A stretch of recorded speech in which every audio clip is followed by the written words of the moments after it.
Hello, fantasy baseball fanatics. How you doing? Welcome to the Fantasy MD's Baseball Podcast. Today is Wednesday, July 27th, 2022. This is our 41st episode. If you guys been enjoying the podcast, you like what the MDs do. If we've helped you out at all, we'd appreciate it if you leave a little 5-star, rating and write a little review wherever you're listening or watching. Also, we are on video on Spotify right now. If you guys haven't checked that out yet, go ahead. Also on YouTube as well. We are doing a little giveaway still, guys. We're headed to the end of it. I think we're wrapping it up maybe next week or the week after.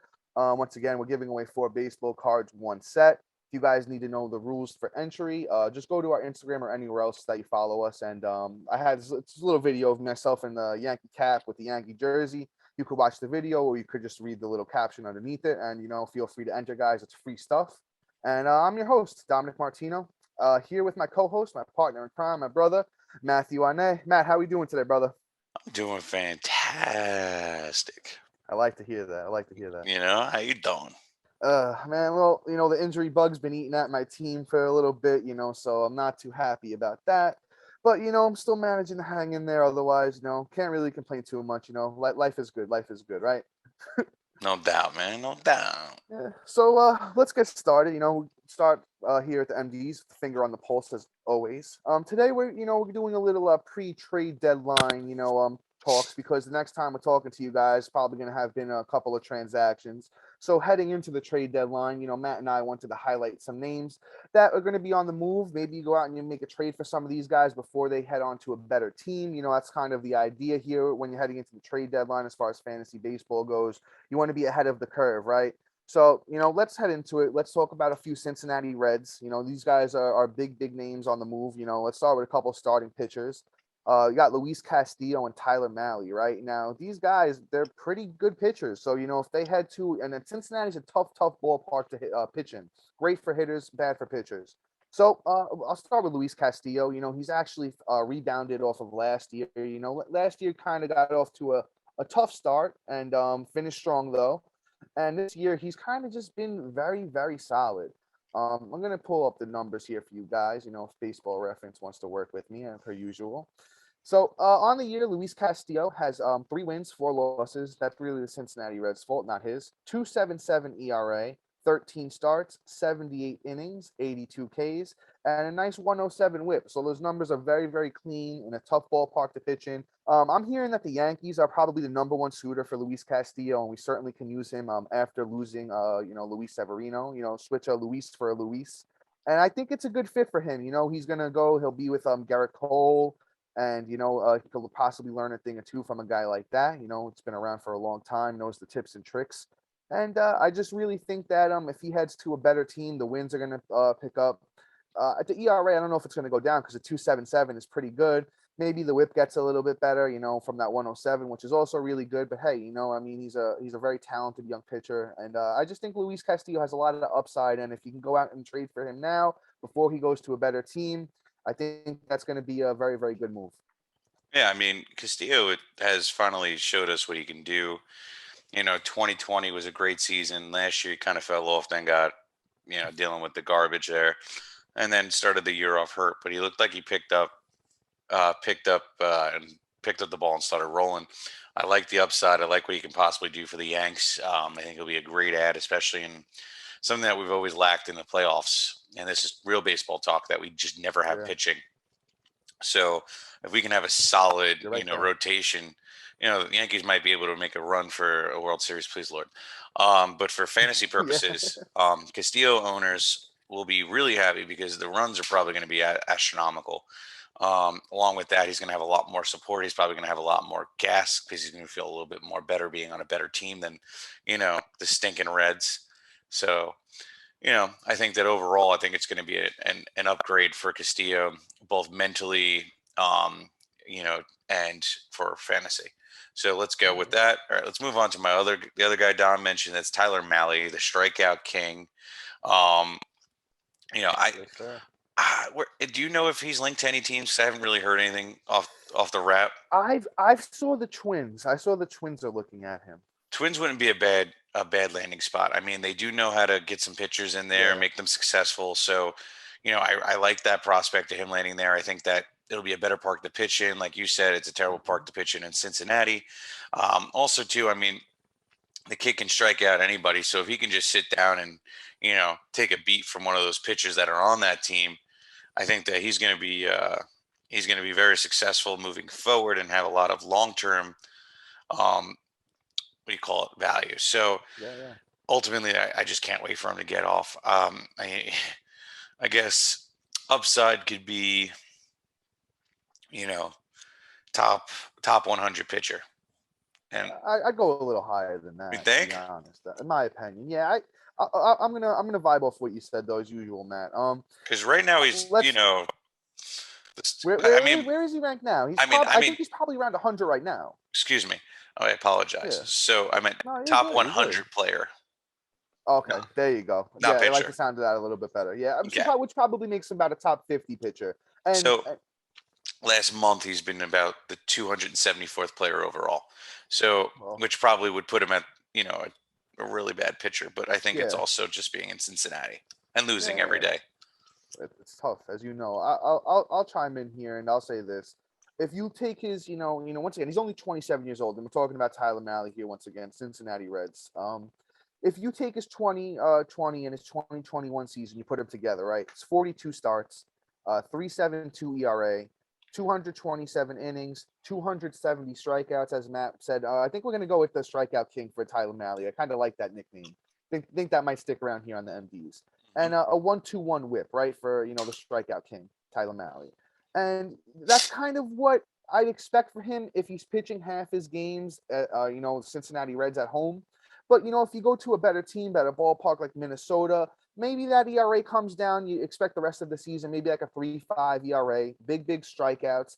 And the whip is going to be what it's going to be. He's usually around a 1-2 whip, even though in 2020 he did have a 1.15. So maybe somewhere in the middle. Maybe it's like a 1.18 whip, 1.17 whip, which is pretty serviceable. And the big strikeouts you can use anywhere. He's going to be cheaper than a Luis Castillo. So if you don't want to pay up for Luis Castillo, you go for a Luis Castillo light in the Tyler Malley. He's a big strikeout guy. The ERA is going to come down. It's a 4.48 on the year across 18 starts. He's pitched 98 innings, 107 Ks. And as I mentioned, he's got the 1.27 whip so far on the year. But once again, we always say this: it's hard to wake up every day and pitch for a team that's not going to want to win or support you and all that stuff. It's very hard to do. So with Tyler Malley, I'd say this: go out there right now, send a really buy low offer on him, and see what happens. Work from there, because he can be somebody that has a lot of upside. Once again, he's only 27 years old, Tyler Malley. I think he has a lot of bright future ahead of him, no matter where he goes, in my opinion. Absolutely. So let's keep it pushing here.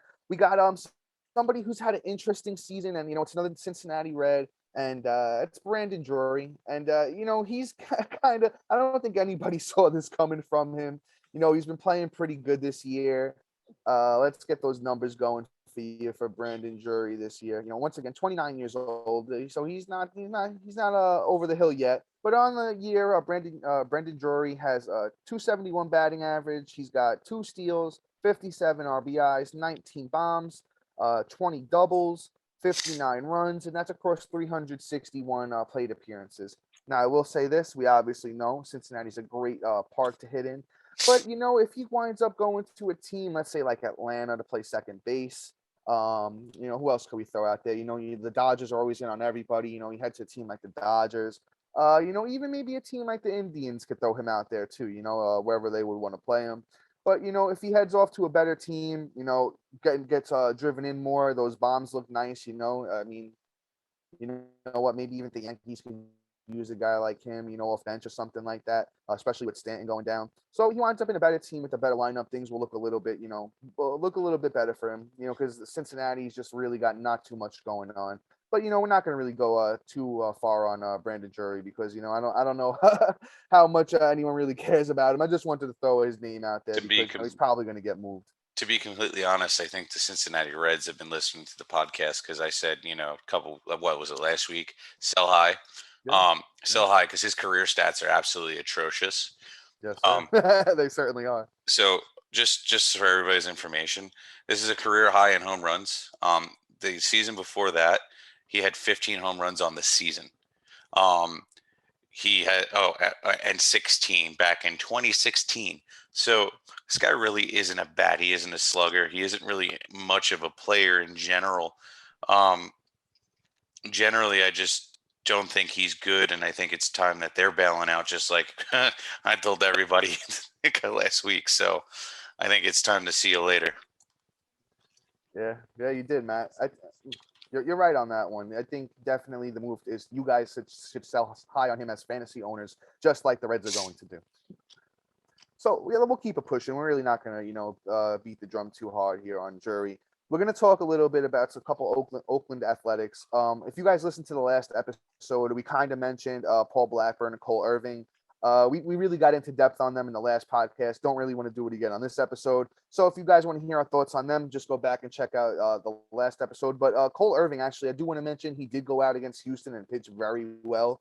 So if he gets on the move to a better team, I know Oakland's a good park to pitch in, but hey, if he goes to a better team, I think he has a bright second half ahead of him. Paul Blackburn, on the other hand, went out and got rocked. So I mean, take what you will with that, but I think he's a decent pitcher as well. If you do want to go out on buy low on him as well. But let's talk about Frankie Montas, right? Because he's really the one that everyone's talking about. I've heard him linked to the Yankees. I've heard him linked to Houston. I've heard him linked to like 4 or 5 different teams, right? So Frankie Montas just following up on what he's done the last few years, pitching well again. 104 innings, 109 Ks, only 4 wins. Once again, that's Oakland's fault. 3.18 ERA and a 1.13 WHIP. Very, very impressive. He's been good for the last few years.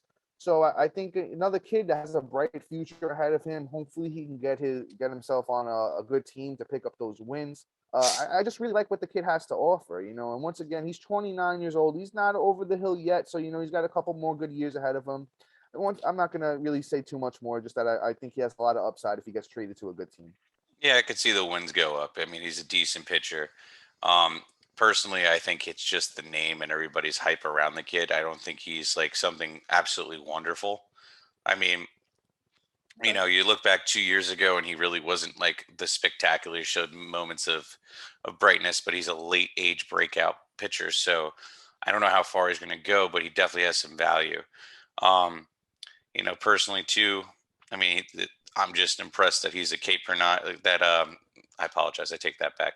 Uh, I'm as you can tell, I'm not really like a massive fan, but I think for fantasy wise, he'll at least getting the job done. Um, and you could probably see a nice uptick if he's going to a good team, such as the Yankees or Dodgers, Braves, who definitely need a pitcher. Yeah, yeah. If he gets a hold of the Giants, maybe they'll do something with him. That would be nice. I would like to see him over in San Francisco. But Matt, I do want to throw this out there. If we let's include the bad 2020, right? Even though 2020 kind of, I feel like everyone should be throwing that out the window at this point. But you know what? Let's throw it in there, right? So I want to do the last 4 seasons. So we're talking about from 2019 to up until this year, right? Hmm. So Frankie Montas has 29 wins, 25 losses. That's on a bad Oakland team. 3.43 ERA across 78 starts across the last 4 years, 440 innings, 479 strikeouts, so way over a K per nine, and a 119 whip.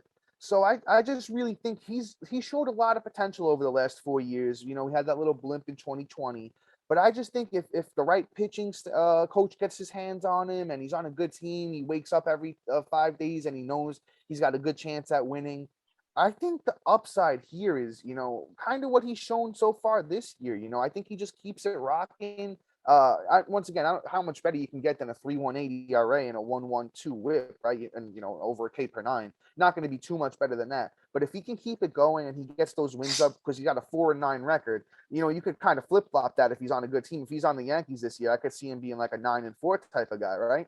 But you know what, guys? Once again, he's a guy that you can kind of maybe sneak an under the radar trade for right now in fantasy. So that's kind of why I wanted to throw him out there. Then we got two bats here that we're going to talk about. The first one we're not really going to get into too much because we've talked about this guy in the podcast about 3, 4, 5 times at this point, and that's Ramon Laureano, outfielder for the Athletics. He's got some pop and he's got some speed. He was banged up at the beginning of this year, so that's why the stats aren't what you really would expect them to be.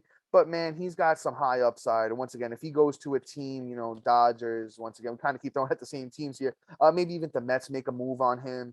I just think he Phillies. has, yeah, Matt, that's actually on the nose. I could see Ramon headed to the Phillies. They need that outfield help, and he's fast. They need Decent center glove. field. Yeah, decent glove. I could see that. Matt, why don't you take the horn with Ramon Laureano here? I mean, he definitely slides into the Phillies real nice. I don't know if they actually have the farm system to do so, truthfully, because they always just trade everything away and get absolute garbage in return. Yeah, Um, or they're just terrible at drafting.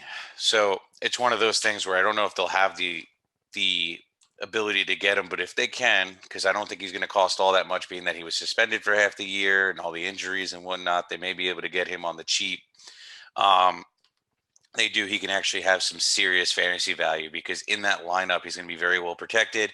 He's going to have a lot of people that will be able to drive him home.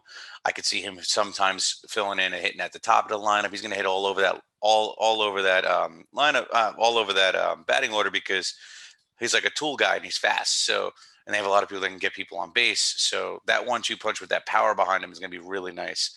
And I think that there's a lot of fantasy upside right there for that. I mean, shoot, Atlanta could use him. Again, I'm throwing them out there. I could see Tampa need him. yeah, yeah. I mean, Boston seems like they're getting ready to sell the farm there. Because I just saw today that they're looking to trade Devers. So and all that. That's an interesting one. You know what? We didn't have him in the lineup here, but you know what? Let's move on. We've talked about Ramon Laureano a lot. So Matt, what did you hear about Devers? So I saw they're willing to trade Bogarts and Devers today, which is bananas. I guess they're just full send, full Cincy, full Oakland. Let's just get rid of it.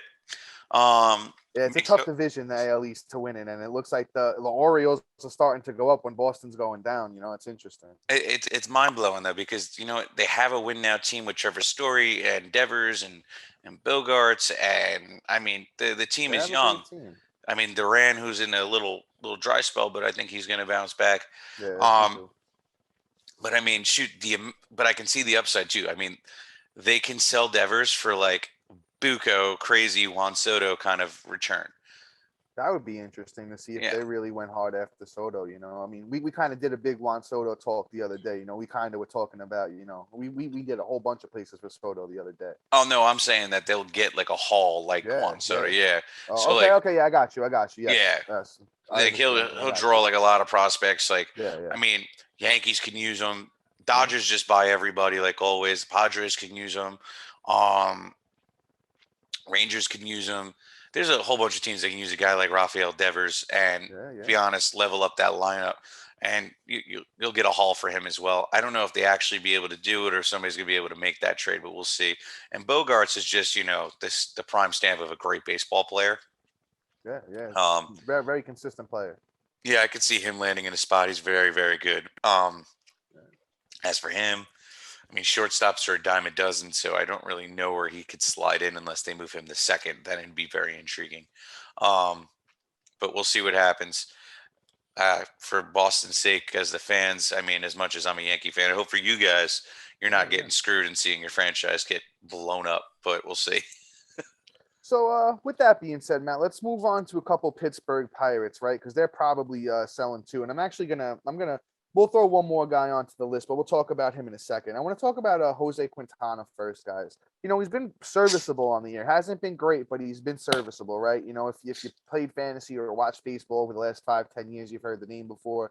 So, you know, Jose Quintana, also 14% owned, so he's a sneaky good ad right now. Even you don't even have to really go trade for him. You could you know, throw him on your roster, see what happens if he goes to a better team. You know, that's free 99 for you right there.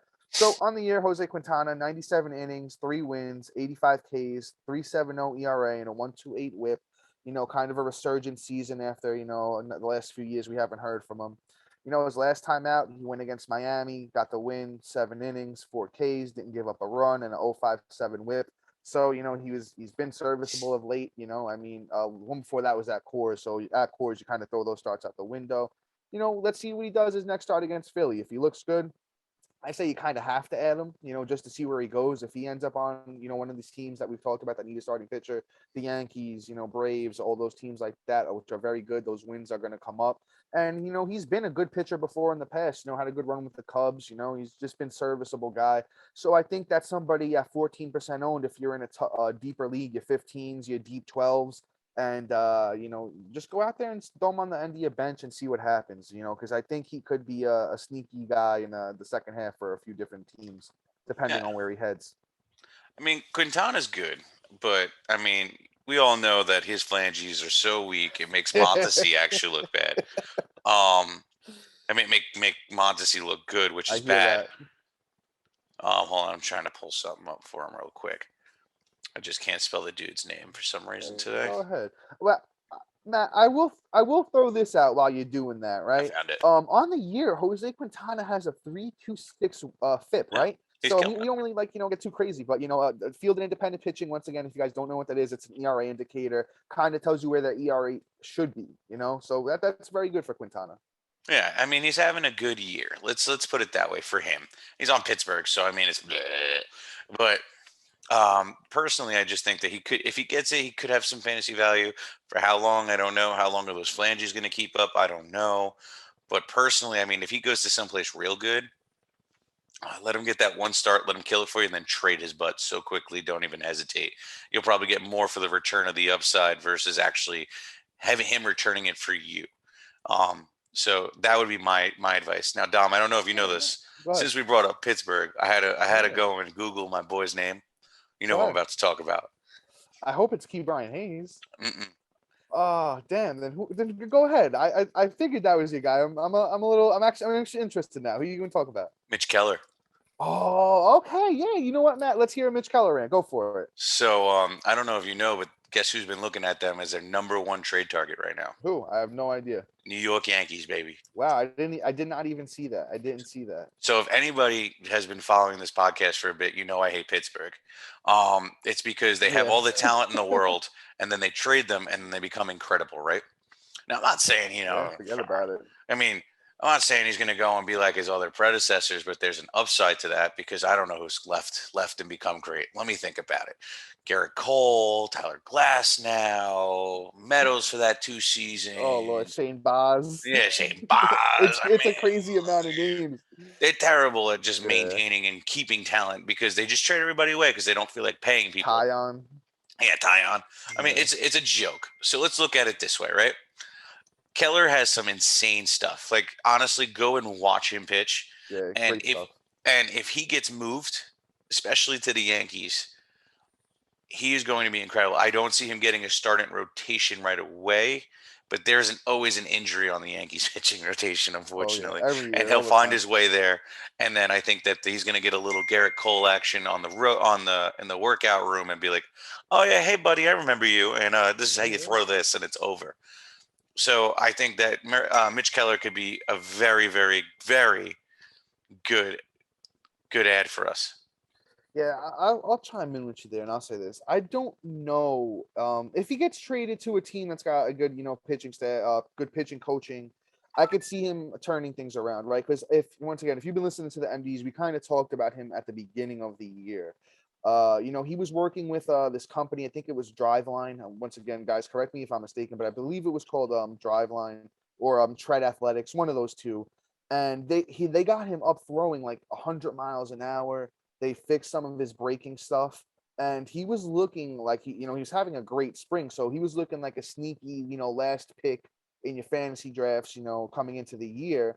But he kind of really didn't perform the way that we expected to. On the year, Mitch Keller's got 3 wins, 7 losses, a 4.55 ERA, 17 starts, 95 innings, 84 Ks, and a 1.42 WHIP. So, we're not turning around saying this guy is going to be the savior of your teams, but he's free 99 right now off the waiver wire. Matt, if you want to check how owned he is for me, I'd appreciate it. But let's throw this out. We just talked about FIP, right? So his FIP is actually 385. So the poor Pittsburgh defense is doing him no help. He goes to a team, let's say, let's the Yankees defense is pretty good, but let's say the Braves, very good defensive team. That ERA could be like a 3.7. 10% owned, by the way, 10% owned for Mitch Keller. So guys, free 99 like Quintana. You take your preference there. But hopefully he can work on that whip. I'll say this. I think maybe next year Mitch Keller has the breakout year. Right? He's 26 years old, 27 years old next year. So if he gets traded to one of those good teams, he has a whole off season to work with the pitching staff, the pitching coaches. If he gets to go hang out with his friends Garrett Cole and Jameson Tyon, they could definitely, show him a thing or two that they've learned over the years. So Mitch Keller's definitely a sneaky ad. Matt, I like that you threw that name out there. But you know what? Let's talk about the other guy. We kind of talked about him a little bit before, but let's talk about Ke'Bryan Hayes, right? He's a little bit younger, so maybe they want to like keep him and maybe pair him with the O'Neal Cruz for the future. But hey, you know what? If they get a good offer, I could totally see him moving, and that's all this kid needs is a change of scenery. He's been heating up a little bit lately. He was on a little bit of a hitting streak there. What was that? 1, 2, 3, 4, 5, 6, 7, 8, 9. He was on a 10-game hitting streak, and then he went 0 for 3. But then he came right back with 3 more games in a row. So he's looking like, he really wants to take off and break out. But once again, as we always say, it's hard to, wake up and play for a team that's not winning every day. On the year, Ke'Bryan's got 11 steals. He's only hitting 251, but I think he's closer to a 280 kind of guy. 4 bombs. He's not really a power guy. 28, RBIs. 40 runs though, so he's definitely contributing in at least 2 categories right now. It should be 3 with a batting average. But once again, just keep an eye out if a guy like him gets moved, because if he does, I think he totally breaks out, and he's going to break out sooner than later anyway, even if he doesn't, in my opinion. Yeah, I mean, I think that he's definitely has the upside. I love him. I think that he could end up on, obviously, I keep saying our team. Sorry guys, but the Yankees. I could see him also landing in Colorado, which would be stellar. Yeah, right. That's actually a sneaky one. The only reason I say that they would even make a move, even though they have not been a team that makes moves in the past, because they're a terrible organization. They just signed Chris Bryant to keep the fans happy since they traded Nolan Arenado. But they do need a third baseman. And I could kind of see them doing it. And that fantasy value would actually be incredible, because then he would actually hit some home runs versus like 11, 12. I would bring him into 2020. He'd be like a 20-30 guy because he steals bases like there's no tomorrow. And if he grows into his man body, that could be even better for him. Another landing spot, I keep saying Atlanta. They're another one that definitely needs a third baseman. So, there's a couple good spots for him. But yeah. Yeah, Matt, let's move on to let's talk about a New York Yankee here. And guys, this isn't going to be the one you expect it to be, right? I want to talk about Miguel Andujar, because he came out and he asked the Yankees Set him free. Set him free. Yes, Matt, I firmly agree with that sentiment, because as a Yankee fan, I love Miguel Andujar. He's such a talented young player. He should be playing over Joey Gallo every day. But he should also be playing third base too, but that's just me. You're Matt. You're 100% right. They should find a way to get him in the lineup more days than not, but they haven't. He's really slowed down. He started off pretty hot when he was playing consistently, but on the year he's only got 49 at bats, 7 runs, no bombs, 4 RBIs, 3 steals, sitting 245. But we all know what Miguel Andujar is capable of. He had that incredible rookie season. And I'm gonna pull up those numbers for you right now, because he was just fantastic. And I hit the wrong Andujar. Guys, bear with me here. I'm pulling these numbers up. I got it for you. Miguel Andujar in his I got it. In his rookie year, he had 149 games, played almost the whole season. 573 at bats, 83 runs, 47 doubles, 27 home runs, 92 RBIs, 2 steals, and he hit 297. Am I saying that he's going to do that again? Absolutely not. But can he come close to that? I think he definitely can. He's a career 276 hitter. He's got pop in that bat. He plays pretty solid defense. I think he's a runs and RBIs guy. He could even chip in a few steals if you need him to. He could head to a bunch of different teams. Depends on where, the Yankees go. Let's throw this out there. Let's say the Yankees trade for Luis Castillo and he goes to the Reds, right? That's a great ballpark to hit in. And guess what? Miguel Andujar is 1% owned on Yahoo. So you can go pick him. If you're listening to this, he's available in your league. I say he's one of the sneakiest pickups, because he's going to go to a team most likely that will play him every day, unlike the Yankees. And I feel like he could be a second half darling for fantasy owners, just my opinion. Matt, what do you think? I'm right there with you. I mean, personally, what's funny is the Yankees have just did him outright dirty. They only played him, and this is his at bats since that 2018 season, which is absolutely mind blowing for me, because it's a joke. It's a legitimate joke. How do you go out the rookie year, have 573 at bats, and kill it for you, and then not bring him to see what he's going to do in his sophomore year? Because here's his at bats: 2019, 47 at bats; 2020, even though it was a COVID year and a short season, only 65, right? 2021 last year, 162. But yet, in his rookie year, he does that. How dumb are we? I think there's a reason we haven't he won a was World banged up a Series. little bit, but But yeah, still, no, still, no, you're right. You're not wrong. You're you got 100% to give the right. kid a I shot. agree And I with mean, you. he's so young. And how old is he again? He's 27. 27. Yeah. He's still young, and he has his man body. I think He's that still a pup. personally, my guy's gonna freaking step out there and take the opportunity.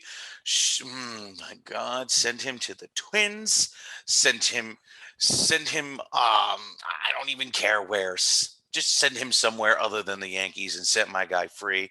I mean, Jesus, I might start a protest out over this. Man, I agree with you.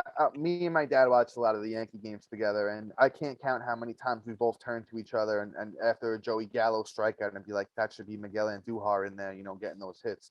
But let's keep it pushing, man. I think let's highlight, let's do two more guys here. And the first one, I kind of want to highlight somebody we've talked about on the podcast a lot, and he's been absolutely fantastic.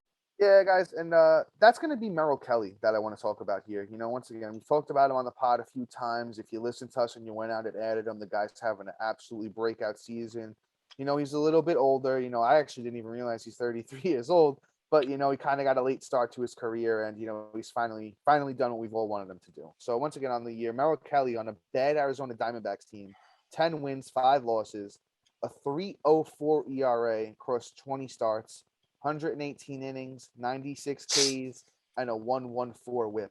So, kind of building off of that great 2020 that he had. And once again, if this guy goes to a good team, Arizona is a decent park to pitch in. I say pretty middle of the pack.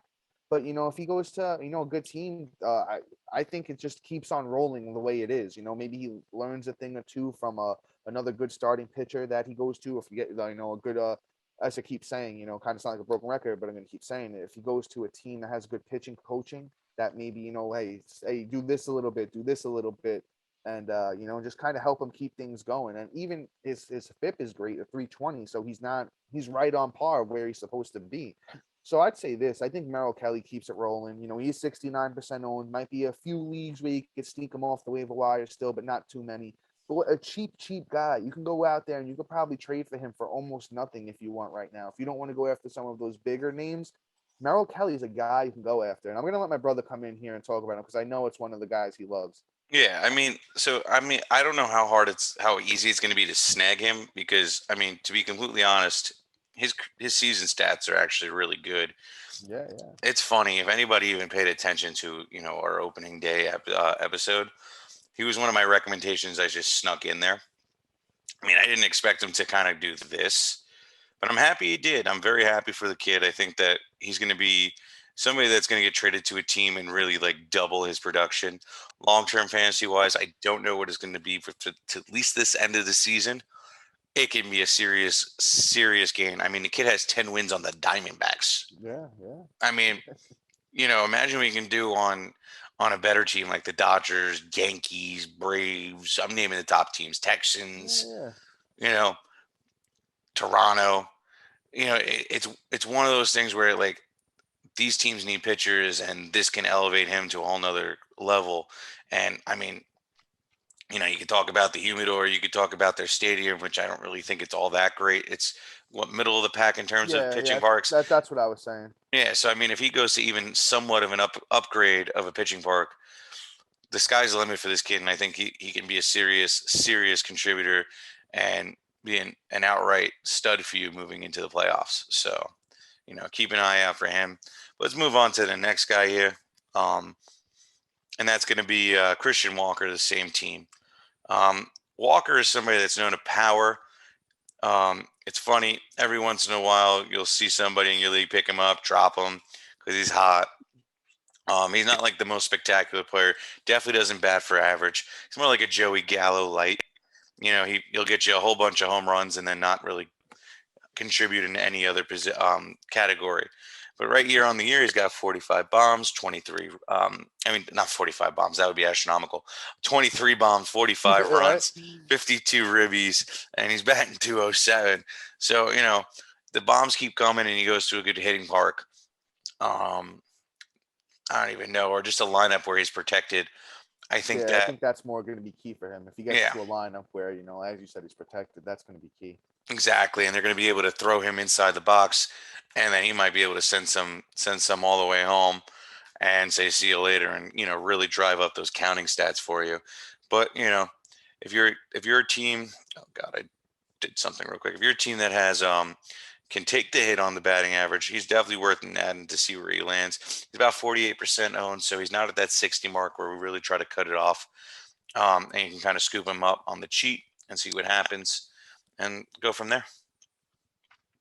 Yeah, yeah, man, I agree with you. I'm not going to really say too much about Christian Walker other than, he's got a lot of power in that bat. He'll drive in a lot of runs if he goes to a team where, has got a lot of guys that get on base in front of him. Maybe the Atlanta Braves make a push for a guy like that because, they lost Adam Duvall for the rest of the year. So, Christian Walker could kind of pick up the slack that Adam Duvall leaves. So, guys, we're not going to really go too much further, but I do want to bring up a couple of Chicago Cubs here, just to throw them out there, and then we'll probably move on to news and notes. With the Cubs, I think the two big names is Wilson Contreras and David Robertson, right? So let's start with David Robertson and say this. He's been absolutely fantastic if you picked him up and he's closing for you.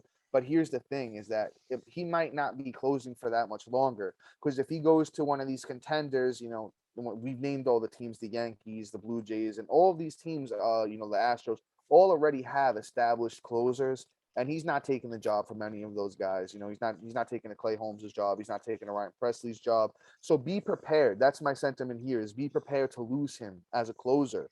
So, get out there ahead of the trade deadline in your own leagues, in your own fantasy leagues. Once again, you want to make sure you know when that is and maybe try and move him to somebody that doesn't know what's going on or try and get yourself another closer in that sense. But Dave Robertson's been great on the year, 39 innings, 50 Ks, 14 saves, 3 wins, a 1.83 ERA, and an 0.99 whip. So once again, if you got somebody who's not paying attention, you could sneak him in a trade for another closer. Maybe it's a starting pitcher and a closer, and you can go out there and get yourself another closer and a bat or whatever you need. But work him into a trade and try and get another closer in return, right?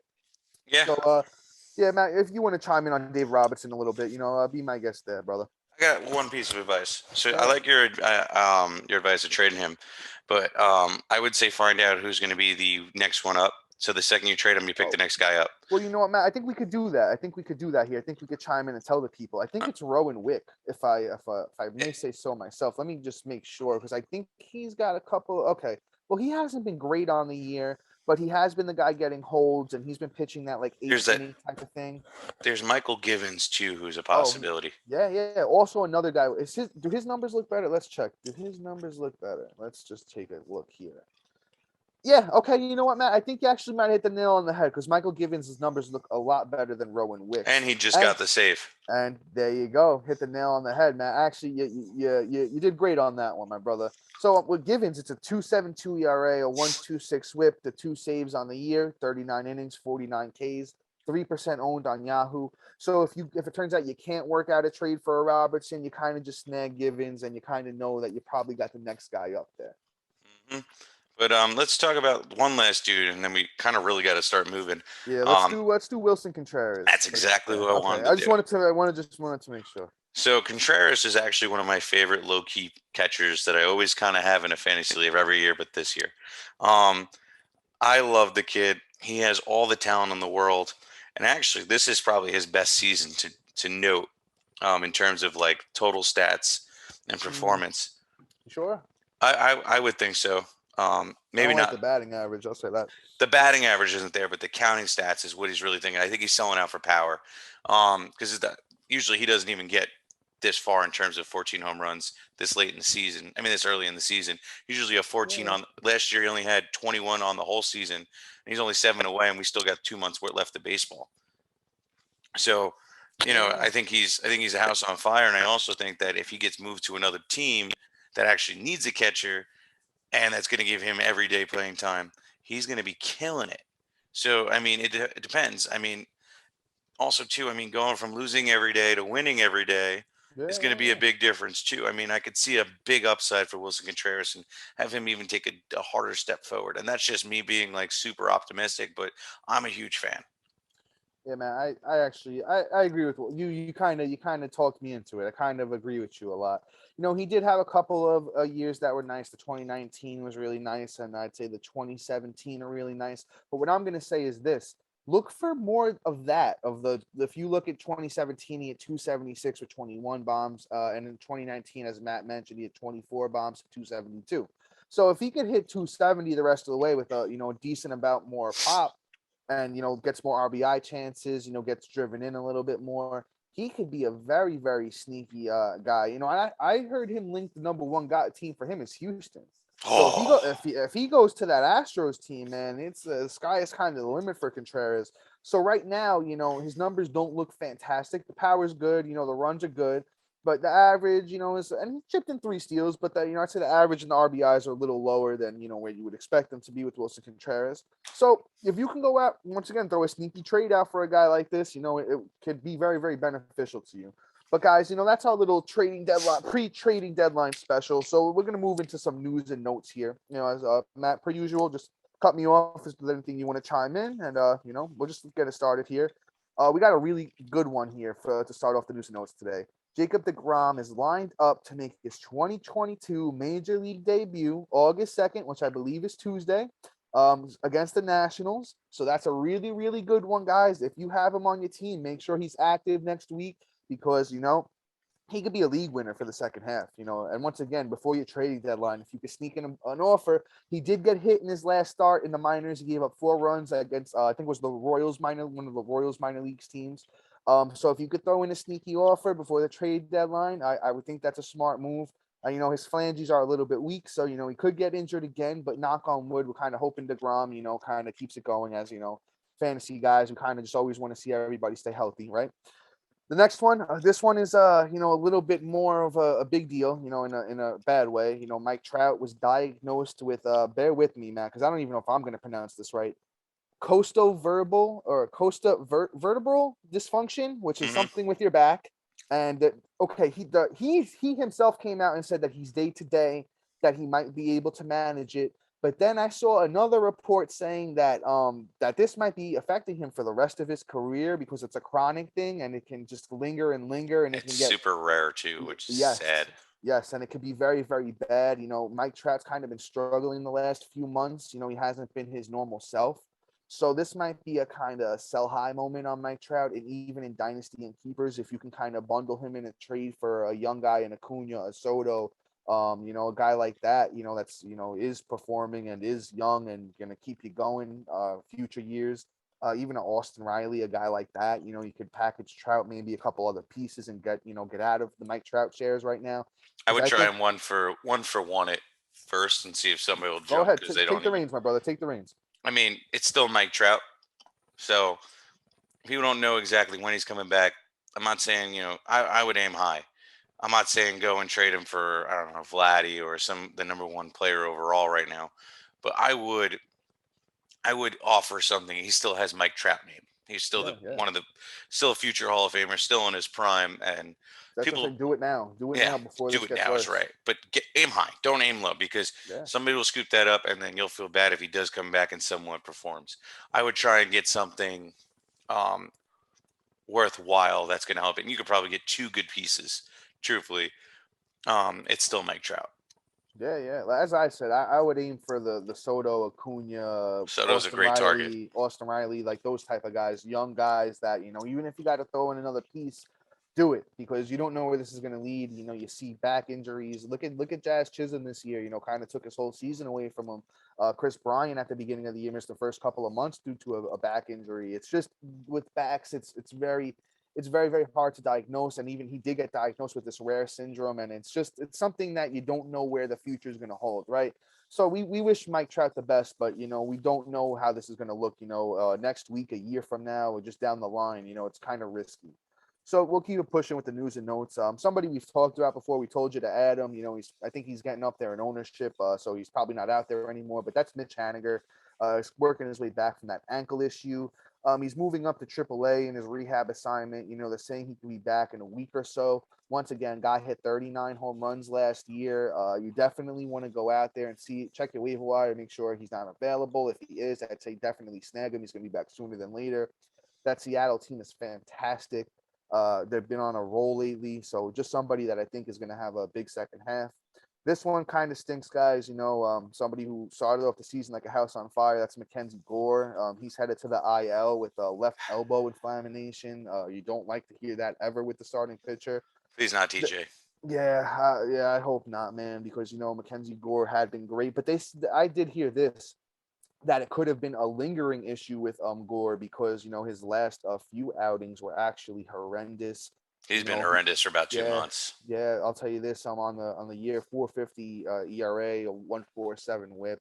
Kind of just things have been the last three starts. Listen to this: 21 ERA, 54 ERA, 13 ERA, and it's 2.11 strikeouts. So kind of ever since June 4th, he kind of really has fallen off.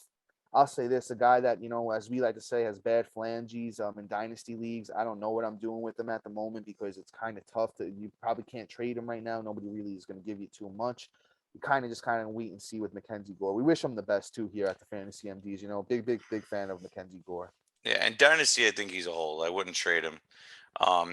He's what, like 22, 23 years old. I can get you the info. Yeah, if you can. Yeah. I don't think he's all that old. And personally, too, even if he does have TJ, he's going to return that value if you hold him. 23. So by the time he's back from this injury, he'll be 25, which sounds like a long way around, but at the same time, well, that's if he gets the TJ. That's if it is TJ. Right. If it is, and and I'm saying worst case scenario, right? Yeah. I think that he will still be a valuable pitcher at 25. Most pitchers don't even break out till they're 25. He broke out yesterday. And if anything, TJ is going to give him another tick, an extra little beam ski for his velo over there. So I think that if anything, it is what it is, but he's a stronghold. If anything, I'd try and trade for him in Dynasty, especially if you're on the route of a downward team that's on there that is not a win now situation, kind of build for the future. Matt, I'm going to ask you a question here about Mckenzie Gore. Do you think in redrafts he's a drop right now? Absolutely. Well, find out what the timetable is and then drop him. Right now we have no information. So if the timetable says he's done for the season, absolutely. If he's done until September, drop him. If he's done until the middle of August, and it's just like a 2-week shutdown, then I'm okay with holding him and see what's going on, because maybe it is just inflation, but unfortunately I think it's a little bit more long term. I'll say this: we have some good names today on the waiver wire portion, right? So when we get there, we'll kind of throw out, would you drop Mckenzie Gore for this guy? I don't want to throw out the names yet, but we'll play that game in a little bit. So just hang around with us, right? Mm-hmm. So next up on the news and notes, we got Luis Robert. They're saying he actually won't be back when he's first eligible this Friday. They're saying he's still feeling under the weather. I believe he lightheaded. He was a little bit dizzy, stuff like that going on. I'm not sure exactly, no diagnosis on him, but Tony La Russa, the manager of the White Sox, did come out and say that he's feeling better and better every day. So that is good news. Maybe we see him back late next week to give him a couple extra days to get himself together. Next up, we got Giancarlo Stanton. This one kind of stinks, guys. As Yankee fans, this one's kind of tough to hear. He's headed to the IL with Achilles tendonitis. The Yankees are saying he could miss up to 2 to 3 weeks. So, just kind of, that's an interesting situation. We'll keep you updated, as far as, that goes. It was too good to be true. Yeah, right. Well, I mean, he's having a down year anyway. He's only hitting like 220, but, hopefully he comes back for a nice little playoff run for fantasy and for the Yankees. Then we got Bobby Witt Jr. He missed his 3rd straight game today, with a little hamstring issue. The Royals are saying that he shouldn't need an IL stint, but we'll keep an eye on that. We'll see how things progress over the next few days for him. Then last up, we got Michael Brantley. He has yet to swing a bat, and he's probably going to miss all of August. I'd say, if you kind of been waiting on him to get back, I'd say he's a pretty safe drop at the moment and pick him up for, one of these hot waiver wire names. So we're actually, Matt, let's switch things up. Let's go with the pitchers first. And let's play would we drop Mckenzie Gore for this guy again? Sure. with these guys, right? So first up, actually, I'm kind of excited about this guy, and I'll tell you this: I dropped him in a heartbeat for I dropped Mckenzie Gore for this guy in a heartbeat. That's Aaron Ashby. The Brewers did just sign him to a 5-year deal. So to me, that says they have confidence in the kid, and what he can do. His last outing was not at Colorado, but against Colorado at home. He went 7 innings, 9 strikeouts, gave up 2 runs, an 0.86 whip. He looks like he's back on track. He was, I forget what he had. He was injured for a little bit. Forget exactly what it was. His first couple of starts back, he really didn't look like he had anything. But then, after he gets that 5-year deal, he said, "Hey guys, you know what? Let me repay you guys a little bit for that. With that big outing that I just mentioned." On the year's numbers don't look fantastic, but I feel like that's a little bit more of him, young pitcher trying to figure things out. He's got 76 innings, 2 wins. I actually caught a save at some point this year. Don't even know that had to have been at the beginning of the year. 92 strikeouts. He's a very, very big strikeout guy. A 4.38 ERA and a 1.43 WHIP. But don't let those numbers fool you. I'm going to say this. I think he has potential to be one of the big second half breakouts here. He's only 27% owned on Yahoo, so I think you go out there and you snag him if he's available on your waiver wire. You kind of just see what happens, right? I think you give him at least the next 2-3 starts. If they're all pretty bad, feel free to drop him. But I think he gets a little bit of leeway here, especially since it's getting harder and harder to find good pitching. But once again, I would definitely drop at least a Mckenzie Gore for him, if not anybody else that's a little bit towards the end of my bench. I mean, Ashby's good. I don't know if I'm dropping Gore for it because truthfully, I love Gore. And if Gore's timetable is somewhat reasonable, I'm holding him over Ashby. Um, Fair enough. but Ashby is good. He's definitely worth an ad, like you said, and all the upside is there. So I'm holding out for him. And I'm probably going to scoop him up. But the next guy I like a lot better. And Dom, you already know who I'm picking here because I always miss out on him. Yeah. Me and him just play Go phone for it. tag. I teeter with him and then I can't pick him up. And his name is Keegan Thompson. I brought him up quite a few times this year. Kid is just Yeah, looking we like talked he's about him on the pod quite a few times. quite a few times. You could tell he's a darling of the show. But he's been incredible. I gotta say, like his last start. I mean, even though it was against Pitt, he was lights out. 7 innings, 7 Ks, no earned runs, and a 5.7 WHIP. Um, he's really doing his thing. I'm pretty impressed overall in the month. He has 27 Ks, a 3.29 ERA, and a 1.32 WHIP, which is a little high, but I mean, hey, he's a young pitcher trying to strike everybody out. He's a K per 9, and personally, I just think that the kid has some serious upside. It sucks that he's on the Cubs, but you know what? It is what it is. I think that the second half opportunity can lead to some great things for him. Yeah, I'll say this. You know what, too? We didn't even talk about this, but you know what? He could possibly be somebody that gets traded, right? I could see it happening. If the Maybe. Cubs really look like they're kind of getting rid of everybody, and I don't know if Keegan Thompson is somebody specifically that they're looking to keep or not. Once again, let's check. He's 27 years old, so he's kind of in the prime of his career right now. And as Matt mentioned, the numbers on the year look pretty good. He's played in 21 games overall. It's 13 starts, 88 innings. Hold on. I kind of just lost myself here. Yeah, so eight wins, 4 losses for Keegan Thompson.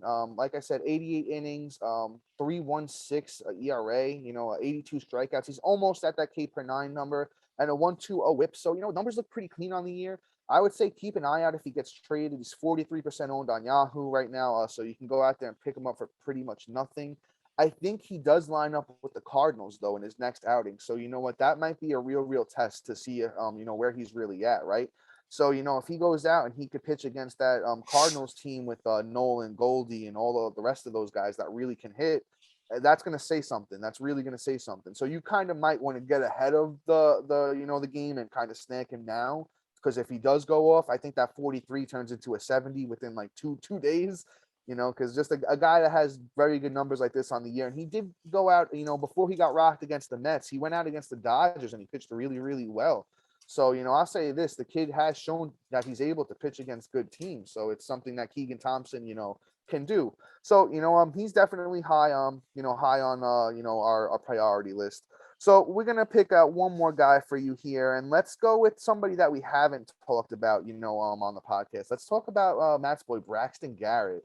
I know me and Matt talked, Matt and I got together a couple weeks ago, and we were both throwing names out there, and Braxton Garrett's name came up, and Matt wound up being the guy that went after him, and he was heavily rewarded, man. He went out there and he pitched great against Pittsburgh. I will say this, he kind of ran into a little trouble at Cincinnati tonight, but he's a strikeout guy. He's actually been striking guys out.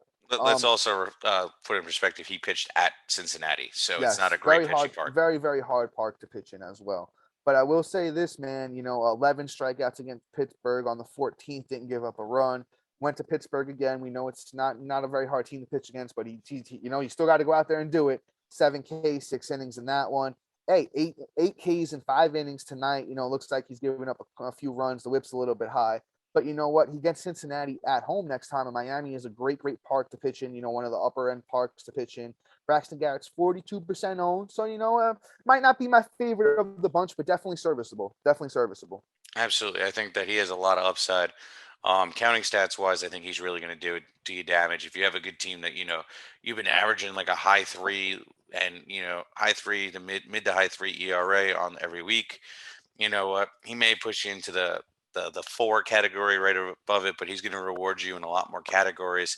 And it's not like he's a terrible pitcher either, where he's going to get lit up every week. But there's that possibility. Every pitcher has it. Don't get me wrong, but right now he's a young pitcher who's kind of letting it fly and trying to strike out everybody under the sun. So these games are going to be a little bit more frequent than others. But if he can kind of figure that out and rope in the control and stop trying to strike out every single person, he can probably be a really good pitcher for you. So let's see what happens. But I think that he is a good ad. I mean, nobody off the waiver wire is giving you 8 Ks on a regular, so I'm going to roll with him. And that's what I've been doing. And those counting stats are key. But I agree with you. Let's move into the bats, though. Yes, sir. I'm going to talk about a Philly guy here, and his name is Alec Bohm. I'm not really a fan of him in long-term aspects, but he is hot. So, he's one of those ride the wave kind of guys. He's been so up and down this year, and I'm not really like too thrilled. But here's the deal: he's not even hitting you on those counting stats, but that average is outrageous right now. Over 2 weeks, 526. But he only has 2 runs, 2 ribbies, so he's on the lighter end of it. But here's the thing: if he's hitting that kind of on that kind of average, I'm going to be honest with you, the kid does have power. And let's see something real quick. So he's playing Pittsburgh the next 3 days. Okay, there is bound to be a bomb that flies. Okay, and if he's hitting 500, he's at least getting 1 or 2 this weekend. He's a great ad for anybody this week, especially if you really need to catch up in the bomb category. Oh, I'll say this, Matt. I'm going to agree with you and disagree with you on this, right? I don't really think he's going to be a great power guy. In 2021, he played 115 games. He only had 7 bombs. In 2020, he played in 44 games, only had 4 bombs. He's only got 6 on the year, and he's played 89 games. But I think he's a batting average guy. He's a career 280 hitter in the bigs. He's hitting 290 this year. So I'm going to say if you need some batting average, little RBIs, haven't been great. He's hitting kind of low in the lineup. They've been hitting him between 8th and 7th and 6th. He needs to move up in that lineup. I don't know. It doesn't make any sense to me that, on that Philly team, this guy should be hitting, 4th or 5th, then that he'll be scoring more runs. He'll be hitting more RBIs. He's on a nice little, I think it's an 8-game hitting streak, and then in his last 4 games, he's got 2 hit games. He's got 2 3-hit games. So I think he's probably the best pickup right now. If you need a bat, and third base has been horrible this year, go get Alec Bohm. He's 36% owned on Yahoo. I think it's a great pickup right now because you're not going to find many guys that can provide what he does, off the waiver wire right now, right? So, with that being said, let's get into another guy here, and let's go with I'm not sure who I want to do. Matt, let's throw out 2 names, and you tell me which one you want to rock out. We'll go deeper, and then maybe we'll do a quick on. I like Joey Wendell and Gene Segura. So you pick which one, do a little rant about him, and then the other one maybe we'll do a little quick rant. All right. Well, since I just talked about a Philly, yeah, let's go another one. Right? Yeah, why not? Segura, we all know, has been serviceable. I mean, he's definitely a good player. He's coming off the injury. He's set to hit the rehab assignment, so he's more of a stash. But I mean, before the injury, he was killing it. And on the season, he has 22 runs, 6 bombs, 19 ribbies, 8 stolen bases, batting 275 and 167 at bats. So I could say this: do I think he's going to pick up where he left off? Maybe. There's a possibility in that lineup. Is he going to hit high in that lineup? Absolutely. And he's going to start playing himself back at the top of the lineup most likely, and at least get driven home, at least have the opportunity to steal bases. He does get on base, and he has a little pop. So I think overall, I think it's a good ad. So for me, I think what, sky's the limit and stream away. Yeah, I know there's a lot of teams that are banged up, including myself, in fantasy, and it might be hard to get a guy like this on your roster. But hey, if you do have the room, I think you could do a lot worse than Gene Segura, man. Like he's a career 285 hitter. He's always been able to steal bases. He throws in a little bit of pop. And as Matt said, if he's hitting at the top of that Phillies lineup, he's going to score a lot of runs as well. So, Gene Segura is only 40% owned on Yahoo, so go out there and get him. We got one more. Let's do a quick little rant on Joey Wendell. Just want to throw his name out there. He's eligible at second, third, and shortstop on Yahoo. We've thrown his name out there a The few whole field. times. Yeah, and he's 19% owned on Yahoo. Joey Wendell's got 14 runs, 2 bombs, 20 RBI, 7 steals, batting 300, 160 at bats. Guys, it's ridiculous. Why is he 19% owned? Go out there and snag him right now. Second, third, and short. I know somebody out there needs him. More than 19% owned. Get this guy to 50% owned. Joey Wendell once again. Yeah, I mean, hey, third base is putrid. He provides in almost every 4 categories, and his average isn't going to murder you. So I'm pretty happy with him. But Yeah, and well, I did see his name being thrown out there in trades as well. So he might wind up on a better team and a better park to hit in, after the trade deadline. So just keep an eye out for that. We're gonna wrap up with a couple closers here. Guys, sorry we didn't. There's not any fresh names for us to throw at you, so we're gonna throw out a couple of names that you might have heard us talk about before. Let's keep the whole Phillies thing going. Let's talk about Sir Anthony Dominguez. Matt, I know you got your haterade ready for us over there because I know what you're gonna have to say about him. But on the year, he's been pretty good. He's got a 1.75 ERA, 37 games, 36 innings, 44 Ks. And how many saves does he have? He has 5 saves, and most of them have been recent. So guys, just go out there and get him. Once again, he's got a 0.88 WHIP and a 1.75 ERA. 27 years old. I think Sir Anthony's got a big second half of saves left in him. I mean, at this point, I mean, I don't believe in the talent, but what I can say is, you kind of gotta at least go with the opportunities. That's one of the rules of thumbs for me with closers. So if he's getting the opportunity, you might as well roll with it. There's nothing else really to be said. 48% owned, by the way. I don't know if I Yeah. threw that out there. So it's a nice percentage. I mean, for somebody that's getting the starting closer job, he should be have way more ownership percentage, in my opinion. But let's talk about this last guy here, and that's Kyle Finnegan. Kyle Finnegan. Um, my man has had 2 saves in the last week. Looks like he's now the closer for the team for this time being. We'll see what this week brings, and kind of roll from there. Hopefully, he can get you some. I mean, it's Washington, so they're not going to have a lot of save opportunities. But hey, if he can chip one or two in this weekend, probably one, I'd be really happy because saves are hard to come by. Yeah, guys. Once again, Kyle Finnegan is 21% owned on the year, 39 innings, 44 Ks, 3 saves, 3.66 ERA, and a 1.19 WHIP. So those numbers look very good. He's actually been better over the past month. So, I don't know if he stays on the Nationals for, after the trade deadline, but, if you can get him right before, as Matt said, he's going to get you a couple saves in there. And guys, once again, we appreciate you listening and tuning in. But until next week, see you. Peace.